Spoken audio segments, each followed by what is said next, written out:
Assalamu alaikum, Sheikh Anas. عليكم السلام ورحمة الله وبركاته. حياك الله دكتور سلمان. How are you doing يا أخي? Alhamdulillah, I'm well, Sheikh. How are you? Good to be with you. Alhamdulillah, barakallah. Alhamdulillah. So you're joining us you've just been at the Doha Forum, a global, platform for diplomacy, leaders, policymakers all over the world. And whilst you were there, something huge has happened. The fall of Bashar al-Assad. Yeah. What's the mood been over there? The mood has been one of, firstly, shock, and particularly shock in terms of the rapid pace in which the liberation, the overtaking of Syria has occurred. And also, there is a level of celebration, jubilation, elation, especially amongst the Syrian and most audiences present in Qatar. There have been several vigils and demonstrations expressing joy and jubilation of what's happened. I mean, let's not forget that what has occurred is truly momentous and historic in every single term that we could point to. This is the fall of a regime that's been in power for nigh on 60 years, almost 56, 57 years, father and then son. And it's been a very, very dark time.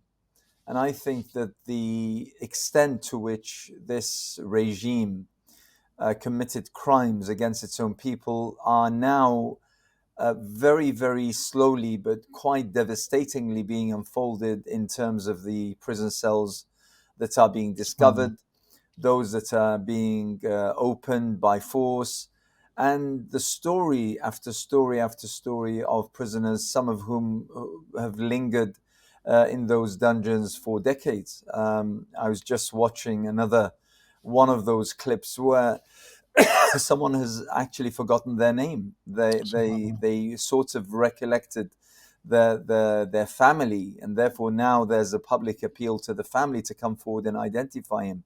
So, you have the story of the man who was released after more than 42 years since Hama in 1981, the massacre that was committed by the father, Hafez al-Assad. To his knowledge, when he was told in total disbelief that the regime had collapsed, he said, "Oh, did Saddam attack Hafez al-Assad?" when both leaders had long died. So it just shows the horror and the brutality and the bestiality and the base, the deprived base of this regime. So what has happened in Syria is nothing short of historic. Those very men who back in 2012, 2013 were forced to flee their homes and their lands and their families, now coming back as victors to overtake the keys to the presidential palace and to government is nothing short of, in my view, it's a sign of Allah subhanahu wa ta'ala. It's something that we must remain thankful to Allah, that not only has this happened and that the Syrian people can finally breathe the air of freedom and liberation and dignity, but also you and I, Salman, that Allah has extended in our lifetime so that we see these things happen. We read in the Holy Quran and we read in the history books of the fall and demise of rulers who came to think and to claim and to promote that they would never ever demise, they would never ever fall, there was nothing beyond them.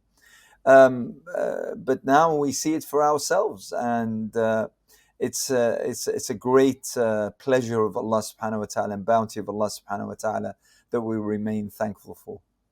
Alhamdulillah, alhamdulillah. What's your analysis been? You were watching, it was a few weeks kind of escalating. With your analyst cap on, what were you thinking? Where is this coming from? Why is it happening? Where's it going to go? Well, my analysis is tinged with information that I am also getting from on the ground, as well as people who are more or less in the know. So the first thing that I have learnt is that this has been in the making for a number of months. It's not something that just happened. I mean, when Halab was taken almost 2 weeks ago, it came as a shock to me as well as to most people.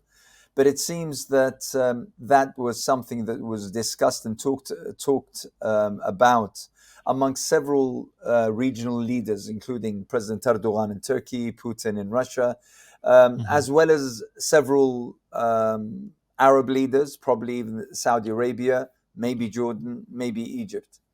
And then the rapid pace that the rebellion took. I mean, it just shows that this wasn't something that just happened. It's an entire collapse of a regime where the head had just been told that his time is up. Mm-hmm. I'm told that the Turks, whilst obviously focusing on the Kurdish issue because that is their strategic concern, Erdogan made several attempts to reach out to Hafez al-Assad, to the upset of most people, including myself. Mm-hmm. Um, but it seems that Bashar al-Assad had refused those and to entertain those extensions of goodwill, whatever it was. It seems that he had known that Erdogan was going to tell him that his time was up.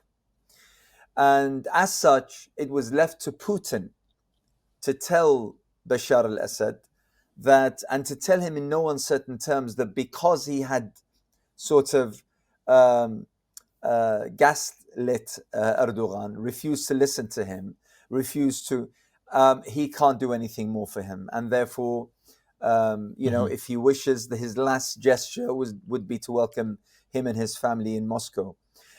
So the first thing to understand is that this didn't happen um, suddenly, Spontaneously. haphazardly, or spontaneously. I mean, that is something that I think must be asserted. Mm-hmm. It happened because there was a regional international will that Syria cannot just stay the same. It simply cannot. And it seems that even some Arab regimes, like I said, including Saudi Arabia, had actually signaled to Bashar al-Assad that his time was up. And therefore, the handling, the transformation of power, the handling, the transfer of power Mm-hmm. was done in a very easy, very Smooth way. smooth, bloodless manner, which I believe serves everyone's best interests. Why And now, though? we have now a situation where hopefully the Syrian people can rebuild their country, can rebuild their lives. Mm-hmm. The time of really hard work is now. I mean, the past 60 years, the past 13 years have been Mm-hmm. immensely difficult for all Syrians around the world. Those who have been forced to migrate, to get on the seas on dinghy boats, and to risk the lives of themselves as well as their families, their loved ones, their children, all because it was Mm-hmm. far safer than the land that they left behind. Hopefully, this has come to an end. People need to rebuild their country, they need to rebuild their lives, and they need to rebuild their futures. So, Mm-hmm. inshallah, we're there now. Inshallah. I mean, I want to get your thoughts on kind of what's next, but in terms of picking your brain a bit on the analysis front. So you said that this was due in large part to pressure internationally from regional powers, Turkey, some Arab states, and so forth. What was it about now that they said, okay, now your time is up? Because it's been, from an outsider's perspective, not privy to the information you are, it seems like it's been a stalemate for a long time, and it still seems like, it's just some opposition have some areas and Bashar al-Assad has other areas, and it's just a kind of a stalemate. What was it about Um, now that they said your time is up? I have very little doubt that the aftershocks of the Gaza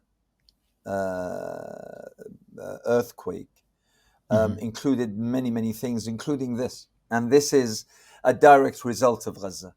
There is no Hmm. question in my mind. The way in which the region is built, is mapped, and is operating from the geopolitical point of view is unsustainable. We've said this for a long, long time. Since the Arab Spring, we've talked about how unsustainable this region is and the way that it is made up. And add to that the Israelis and their project and their aspirations, it becomes uh, yeah, it becomes a totally unsustainable, totally untenable, Mm. and therefore Mm. there was going to be some change. Now, none of us, and I talked about this as far back as 2012, 2013, 2014. We gave a workshop in several countries in 2015 about this, about the geopolitics of this particular region. I have to say, I never thought that Gaza, the genocide that would last up until now around 15 months, would happen. I never thought that. I mean, we're not that intelligent. We don't have the foresight. We never have the foresight to see events as monumental as the ones that we've seen now for the past year and a bit. And the impacts of those events are seismic because they are seismic. And it's just like, when an earthquake of a particular scale hits a shoreline, you Mm. immediately get ready for the tsunami.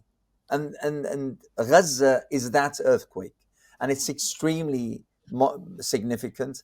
And the tsunami, I believe, is still carrying on. It's still going on. Mm. Syria was basically a liability on every single party, Mhm. more so the Syrian people, and of course neighboring countries. I mean, Turkey couldn't sustain the 2.5 million refugees any longer, and it has been now for 12 years. Um, waves of migrations to Europe and the West generally are something that the world decided that it needs to call an end to. And there was, I believe, a realization that the regime and the kind of power play within the region, Iran, Hezbollah, Iraq, the militias, the Houthis, and something had to give. And at this time, it was Bashar al-Assad's regime. Do you think it was I mean, the kind of elementary analysis that just simple people like me see is okay? Russia and Iran was supporting, propping up Bashar al-Assad. Russia is busy in Ukraine. Iran is busy with Hezbollah against Israel. They just didn't have the capital to support Bashar any longer, or is it that he's become too costly to support, or they've actually shifted around their Yeah. priorities? Particularly Russia. I mean, when you talk about Russia and Iran, it's important to note that they don't come under the same class. You need to talk Hmm. about Russia and then you can talk about Iran. So Russia particularly is extremely busy with the Ukraine. And now particularly there is an intent, political as well as militarily, that this needs to be brought to an end. And therefore we found over the course of the past 5-6 months a push from Mm. the Russians. We've seen sort of a drag back from the West, from America and the Europeans, in supporting Ukraine as they had promised before. So this is the golden moment for Putin, and he needed to put all his resources into Hmm. Hmm. finalizing this. That's on one level. So that I wouldn't say it comes. And by the way, Russia has always announced and declared that its interest in Syria is Tartus, is that particular port. And it's a 25 square kilometer region. And to be honest, it thought that the regime could maintain those interests in light of keeping the power dynamics in favor of them.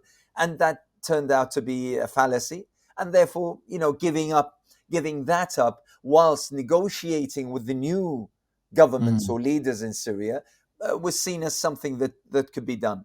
Now, the Iranian side is the most important because we know that Iran has a regional expansive project. Part of that project is built on sectarianism, of course, but it's not entirely sectarian. I mean, people need to understand this. Iran, just like any other country, has its political project, and Syria was a very, very important part of its project. Mm. Iraq is a crucial part of its project, and it can't afford. It can afford to do without Hezbollah. It could afford. Now we're going to find out. Could it afford to do without Syria? But Iraq is a no-go area for anyone who wants to mess with Iran. The Houthis, for instance, I personally believe that it'll give up on the Houthis soon. But now with Syria, it's like you have a bird with a broken wing. How is it going to pursue its regional strategic project in light of the absence of a regime that can actually provide that kind of important base that reaches out to the Mediterranean? That's part of the Iranian project in Syria, that it has a reach with the blockade, with it being landlocked from virtually every single side.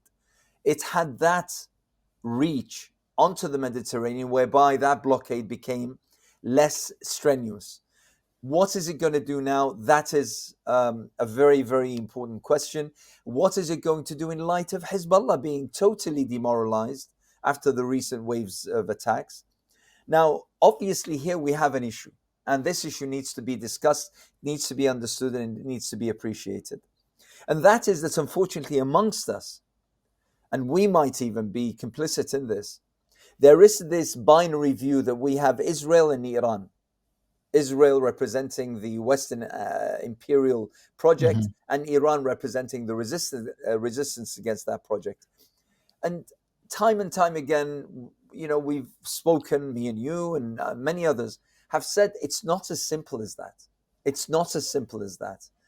For Hmm. instance, I have absolutely no doubt whatsoever that the Assad regime, the Bashar al-Assad regime, despite posing as anti-imperial, was in the service of Israel to no end.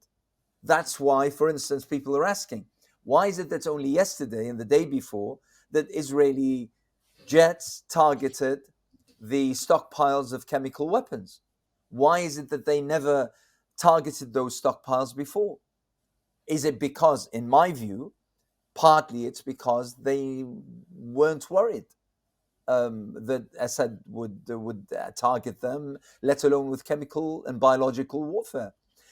But now that it's in different hands, they're now afraid. So this kind of complex, Hmm. sophisticated, multiple layered vision of what's happening, the dynamics of power, is something which is extremely important so that we realize what's going on. Obviously, the question now is what will happen to Iran? I have to say, as someone who hails from Iraq, Iraqis are partly worried, partly hopeful that this will bring positive change to Iraq. We wait and see. Hmm. Why is so? You mentioned a few things, but just to round this question off for me in my head, for a person who's maybe younger or um, they don't know much about the situation. Why is Syria important? Well, So you mentioned, for example, Russia and yeah, Iran. They need access to the sea. yeah. Particularly in the winter, for example, something's not frozen over or something. So a cold water port. There's trade. So is it just the geography? Is that it? Is it just physically where it is? Geography is a very, very important part. Now, Mm-hmm. listen, when we talk about Syria, we're not talking about any so state. We are talking about a crucial state to the entire region. When people talk about the Arab countries that make up this region, the Middle East and North Africa, most strategists, and I'm not just talking about now, I'm talking about 50 years ago, have agreed that there are three countries that either make or break this region. That's Iraq, Egypt, and Syria. Those countries are crucial, and for various reasons. But the three of them, if any of them was to be undermined, the entire region is undermined. And unfortunately, the past 50, 60, 70 years, we've seen how those three countries have been totally demolished and totally undermined. And as a result, we find, unfortunately, that the scale, the balance, the weight of importance has shifted towards the Gulf region.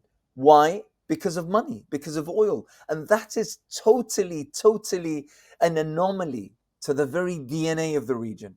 This region is made up of several factors which you can't buy for love or for money. You have a legacy and a history. You have the churning out of generations of young people who are brilliant in terms of their physical as well as mental and academic capacities. And more importantly, you have the fact that this particular region, especially if you're talking about this Mesopotamia, Iraq and Syria, you're talking about an a major access point between north and south, between west and east. Mm. It's an incredibly important access point. And therefore, you can say about Iraq that they have oil, but Syria doesn't. Syria isn't renowned for its natural resources. But what Syria is absolutely crucial for is its gateway onto the Mediterranean, as well as this reach from the northern hemisphere to the southern hemisphere, and the reach to the Sinai, for instance, the Suez Canal, and Mm. Sinai and the like. So its geography is a very, very important. But add to that the history, the legacy, the culture, the influence. And you're talking about something that you can't really possess, you can't create, you can't manufacture or produce synthetically. It's something that is inbuilt. And therefore, when we're talking about Syria, we're talking about history, we're talking about culture, we're talking about reach, we're talking about access, we're talking about all these issues that make Syria quite crucial. Things that oil can't buy. Absolutely, No matter absolutely, how deep you protrude into the sea absolutely, with the with absolutely. false islands. Yeah, One thing that I thought when we're seeing wave after wave, we're seeing the last week or two. Okay, Bashar al-Assad is gone now. He turns up in Moscow. I was thinking, surely it's not one person who's running everything. Such a an invasive surveillance, security, industrial complex state, whatever you want to call it. That's controlling everyone's lives almost. If one person, one family, even flees the country, what about everyone who was supporting that yeah. structure? Are they still around? What's happening? Are they? Well, apparently, yes, people are around. People have taken off the scrubs or their military uniforms, and they've gone home. So um, now the new administration, I'm pleased about this. Their approach has been one that, listen, we're not going to blame or prosecute anyone based on the crimes committed by the regime. And the fantastic scene of conscripts being told اذهبوا فأنتم الطلقاء, the same declaration of forgiveness that the Prophet ﷺ made to Quraysh upon the conquest of Mecca, saying, listen, we know that you were conscripts, this wasn't up to you, and therefore just go home, you're safe, no one will touch. I mean, that's a very, very positive thing. But we need to learn from previous experiences. And only recently we came across Egypt, and we saw what happened, how the new administration was utterly suffocated by the former elements of Deep the state. former regime, by the deep state. So there needs to be a serious consideration. And by the way, part of the deal, I am told, part of the deal struck with neighboring countries was this, that there wouldn't be a decimation of the elements of the Syrian state. There wouldn't be what's happened in Iraq in 2003 with the disbandment of the army, for instance, and the disbandment of the civil service. And there wouldn't be that. There would be an orderly transfer of power, and the revolutionaries, or the rebels, call them as you may, agreed to that because it was worth it. But there remains those, for instance, whom are certain to be amongst those who tortured, who killed, who um, who informed on innocent people and resulted in people's devastation for years, for decades. Mhm. I don't think that those ought to go forgiven, but I think that a process needs to be put in place so that there is a proper judicial justice delivered. I Mhm. am reminded by the Truth and Reconciliation committees founded after the fall of the apartheid regime in South Africa. And whilst those are, exemplary in terms of how they performed and the prevention of mass bloodshed, but despite the horrific system under the apartheid states in South Africa, it doesn't come close to what we're finding out happened in Syria over the course of the past Mm. 60 years doesn't come close. And the impacts will be indelible now for generations. I mean, you have to bear in mind, it's not just those who have now been released and have forgotten their names or don't know where they are and are totally confused, and their lives are their families, their children, their siblings. How about the fact by UNESCO that there are more than 3 million Syrian kids who haven't sat at a school desk for over 5 years? Mm. Imagine the kind of psychological, mental impact on children who have become acclimatized to the scene of blood, of guts, Mm. of limbs, of their loved ones. That's what they have grown seeing, learning about, hearing about, exchanging all the such. Mm. Deprivation, living in the cold, being hungry. That creates a generation that, to be honest, needs to be treated. You can't expect that generation to produce, to work the factories and the bakeries and the shops and the marketplaces. That generation needs to be treated, needs to be looked after and cared for. So the implications of what's happened in Syria is immense, and it's far-reaching, and it's going to Mm. carry on, Allahu alam, throughout my lifetime. So those who were absolute arms and tools of the regime to deliver that brutality upon the people, I'm sure that the Syrian people would agree that they mustn't be allowed Mm. to be set free. Yeah, there must be justice for reconciliation. Absolutely, absolutely. What's our duty as an ummah? Then, saying, okay, look, there's such a huge legacy and trauma now Mm. of this era. Children have been to school. There's going to be actual trauma, physical trauma. There's going to be rebuilding. What do we need to do now? It's to step in as an ummah to after the euphoria dies down a bit of this Yeah. victory that we're all happy with. What's next? What do we do now? That's the main, that's the crux of our discussion here. And to be honest, it needs to be the focal point of every discussion we have regarding Syria. I would suggest a number of things we need to do. The first is, of course, making dua and celebrating, because we need to celebrate. I mean, obviously the scenes are dire. The ones that we get every single hour from prison cells and prisoners Hmm. being let loose and their backstories is heartbreaking, I have to say. But we need to celebrate what has happened. We need to be grateful to Allah subhanahu wa ta'ala for what has happened, because we've seen a miracle unfold. It's a karama. And we need to appreciate this. Allah sends us these things as a gift, as a lesson, as an indicator, as an instruction. And we need to be grateful to Allah for sending us this. That's one. The second is we need to take it easy in terms of coming to terms with the fact that this has happened with the involvement of some horrendous regimes, with Putin, with the Saudis, with, if you don't like the Turks, with the Turks. But this is how we ensure that hopefully, there will be a sort of a peace given, a time given for the Syrians to rebuild their lives. We need to understand that this is how politics works. Hmm. It might, it might horrify us that this leader or this regime or this brutal dictator has given his consent for the transfer of power in Syria. But if ultimately speaking, we have good people in Syria who are rebuilding their country, it's probably a price worth paying. The other thing is that we need to take it easy on them. Only today, I was in a WhatsApp group and people were saying, okay, so when is the march towards Jerusalem? Come on, guys. Come on, guys. Come on, people. Come on.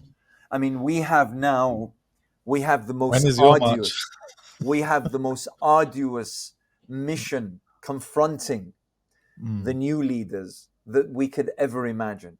Securing peace, making sure that there is no bloodshed, there is no revenge attacks, there is no, Mm. making sure that people are safe. By the way, when millions go back to their homes, what do you think they're going to expect? They're going to expect electricity. They're going to expect water. They're going to expect jobs. They're going to expect schools, roads. They're going to expect all this. How will the new leaders deliver those services?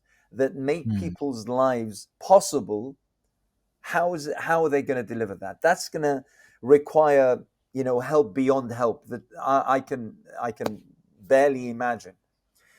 But also, the last thing that we want these leaders to do right now is to start fights here or there that will forsake this particular position where we have arrived. So we need to understand their plight.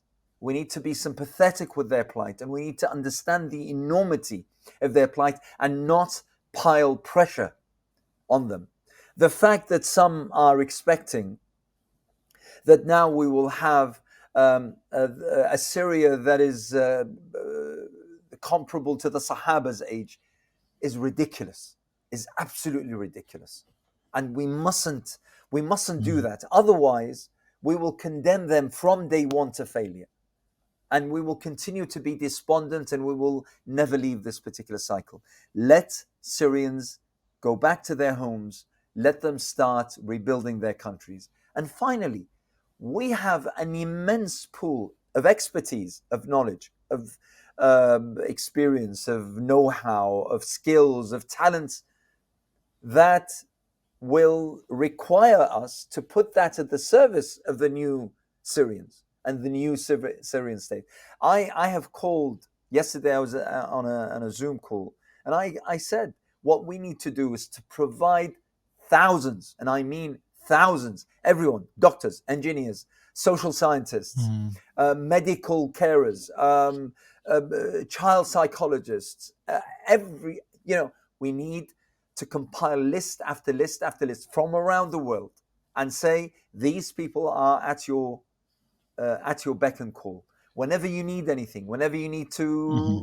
to, get a study on something, whenever you need to build something, these people are there at your service.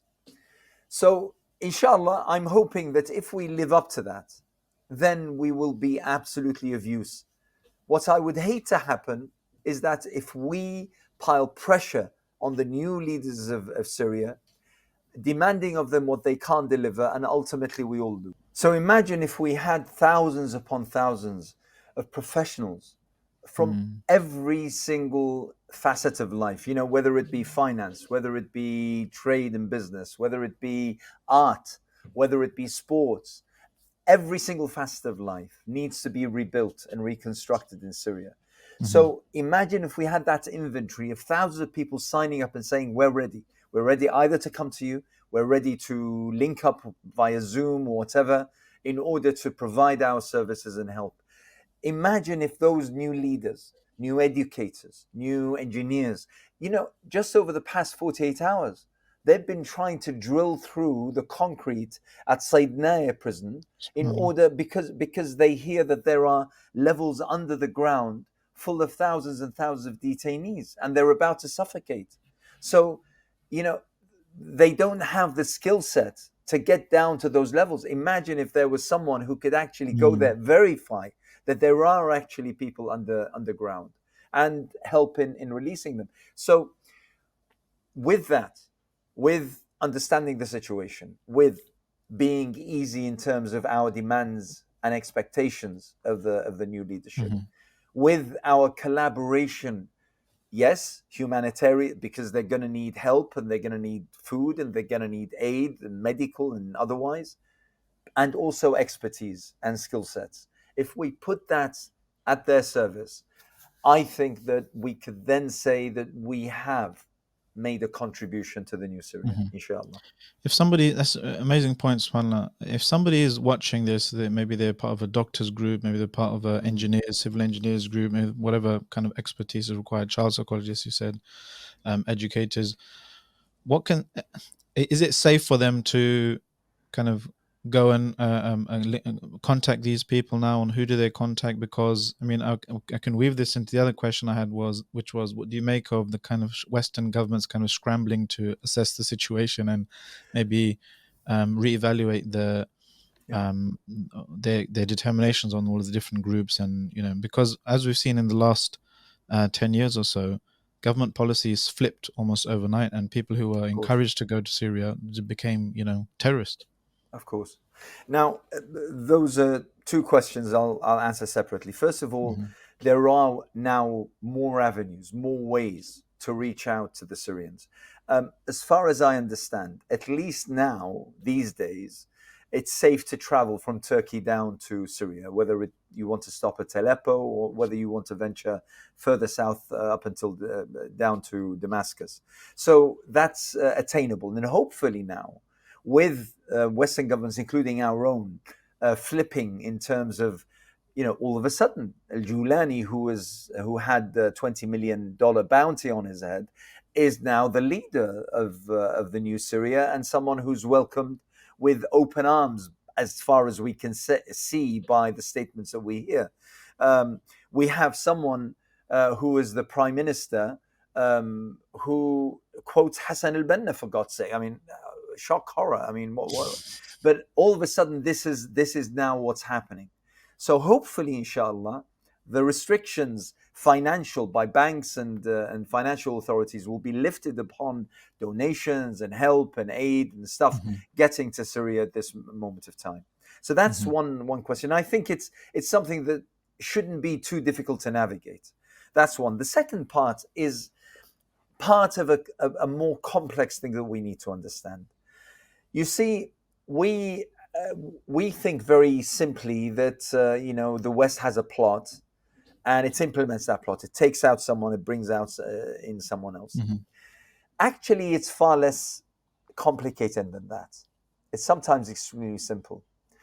The power of the Americans, the power of the West, is not necessarily in terms of plotting for change, but in terms of whatever change happens, they can make the most of it. Mhm. Okay. Mhm. So I believe that the Western countries are in that spot. They're trying to find, okay, what can we do in order to prevent any harm and to further our interests with that change? And that is a part that, and by the way, there's nothing wrong with that. I wouldn't condemn any government for doing that, for thinking that way, because that's how politics works.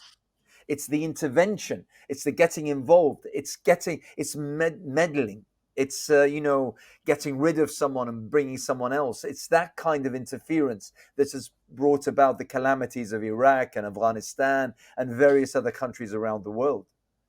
However, trying to make the most of a particular situation is something that is more than acceptable. So I Mhm. think that this flip flopping was, first of all, there was an absolute absence of a clarity of vision throughout the West, and I mean the Americans and I mean the Europeans, in regards with, well, what do we do about Syria? There was an absolute lack of clarity. There was no vision. There was some guesstimates, but no clarity of vision. Now that things have settled, the West could approach this in a more constructive way. And I think that the West appreciates the fact that the whole region after Gaza, and Gaza is still happening, we're talking after Gaza, it's still happening. And mid Gaza is a keg. And that the last thing they need is for something to create an implosion of this particular region, because that would create problems beyond problems. I mean, if you're talking about Iran, you're talking about Turkey, you're talking about the Kurds, you're talking about the minorities, you're talking about the Yemenis, you're talking about all these areas with whatever non state actors that emerge as a result, it'll create a situation that is hellish to say the very least. So I'm hoping that the Syrian people will have an amount of time, 2 years, 3 years, 5 years, 10 years, where they will be able to rebuild the country and their lives. Mhm. During that time, they'll need to make friends. They'll need to create relations. They'll need to reach out. They'll need to explain what they're thinking of doing. Their position in regards with Israel needs to be clarified. Absolutely, that's the least that we can expect. Not a war, but at least a clarity of position in regards with Palestine and the like, Mhm. and hopefully to secure their lands. I mean, if within the first hours Israel made incursions inside Syria and it's attacked Syria, so when will this stop? When will this come to an end? Or is it that Israel, every now and then, whenever it wishes, it'll send out a sortie of jet fighters to attack this place or that? That can't be. And we can't stand for that. So one of the things that I believe we should do is to talk to our representatives, our MPs, and those decision makers Hmm. in Whitehall, and tell them that listen, we need to stand absolutely firmly with the Syrian people. We need to stand with the rebuilding of Syria, and we mustn't do it in an interventionist way, but do it in a way that is entirely humanitarian for the Hmm. crimes that have been committed against these people for decades. And by the way, let's not forget that the Assad regime was for a very long time quite close and cozy with the West. So we also bear a hefty part and portion of responsibility. Yeah, yeah. You mentioned, okay, the way forward. We want Syrians to build their country to become, independent, to rebuild basically, and you also alluded to some regimes that kind of gave the nod, or kind of permitted almost, or told Bashar, okay, it's over. Will these regimes let the Syrians build their country? Do you think will they just stand back and let a democratic, functioning product of the Arab Spring come to fruition?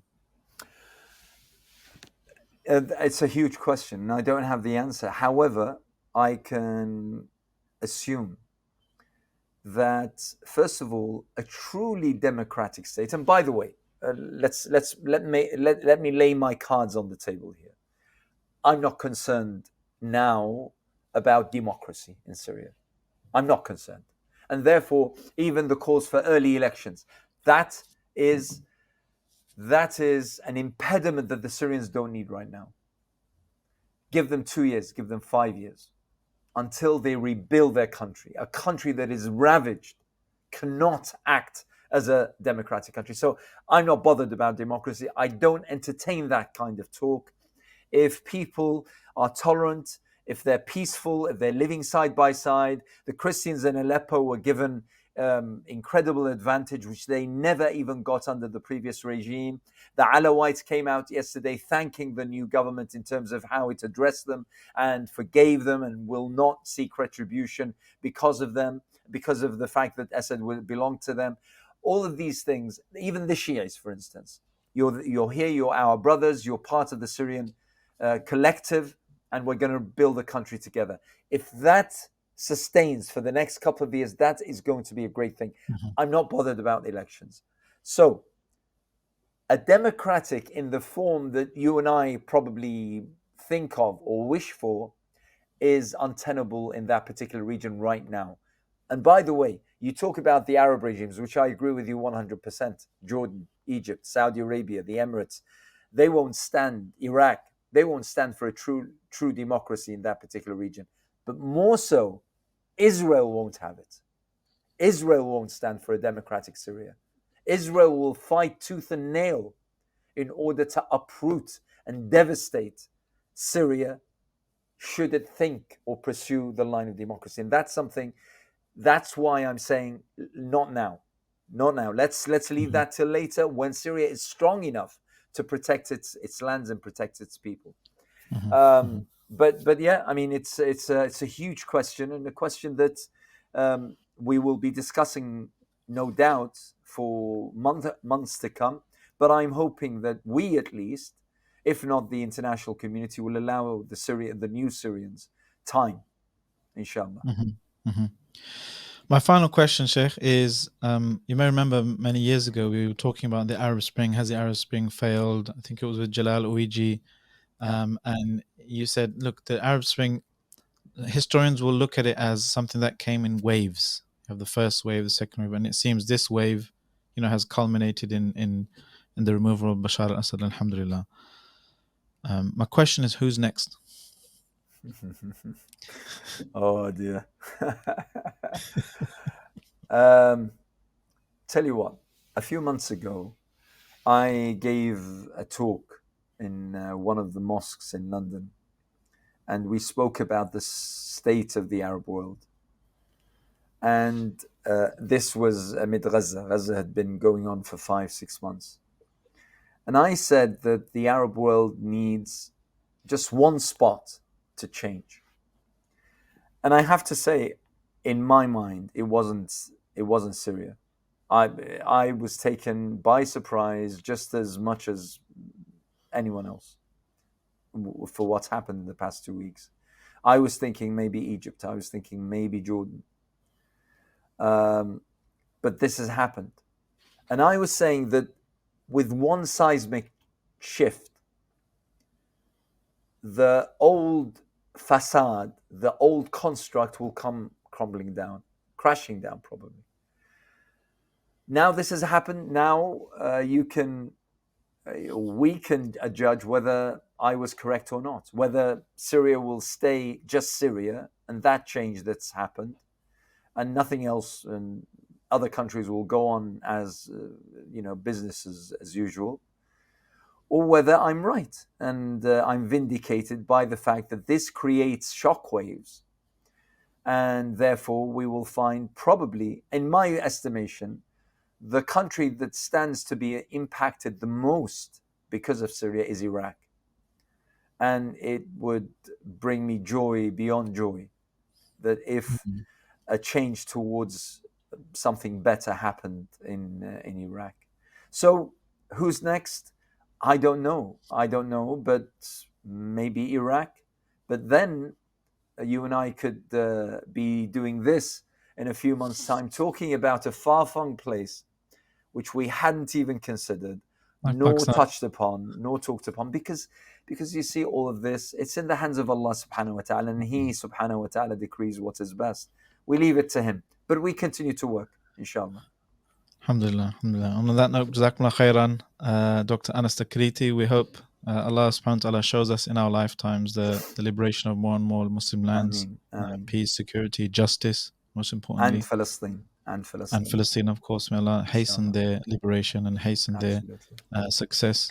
So, Jazakumullah khair, Sheikh Dr. Anas Altikriti, CEO and founder of Cordoba Foundation, a think tank that's been going on long enough since before I even knew think tanks were a thing. Thank you for joining us.